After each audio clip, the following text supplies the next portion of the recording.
打呼噜睡得香，这种致命呼噜一定要注意。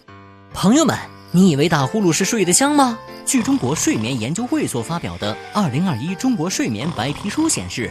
每100个人中就有3到5个人打呼噜，而每5个打呼噜的人中就有1个是阻塞性睡眠呼吸暂停综合征。什么是阻塞性睡眠呼吸暂停综合征？阻塞性睡眠呼吸暂停综合征是一种睡眠呼吸障碍疾病，表现为睡眠过程中呼吸出现一阵阵的暂停，严重时还会增加睡梦中猝死的风险，而打呼噜便是最主要的表现形式。这种致命呼噜又有哪些危害？睡眠长期打呼噜不仅让你无法睡个好觉，白天生活中会感觉疲劳困倦，时间久了可能伴有记忆力下降、焦虑、易怒等表现，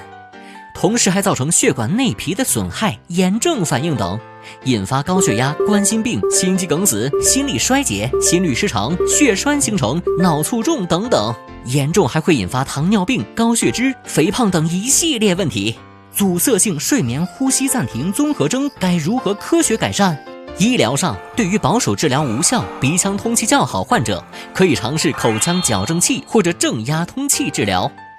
另外，还可以在医生咨询下考虑手术疗法，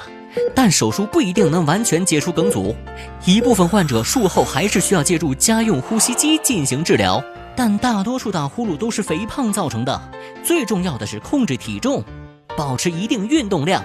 另外还需养成良好的睡眠习惯，比如白天避免过度疲劳，睡眠前不宜饮酒等。胖子不易，为何睡个好觉还得减肥呀？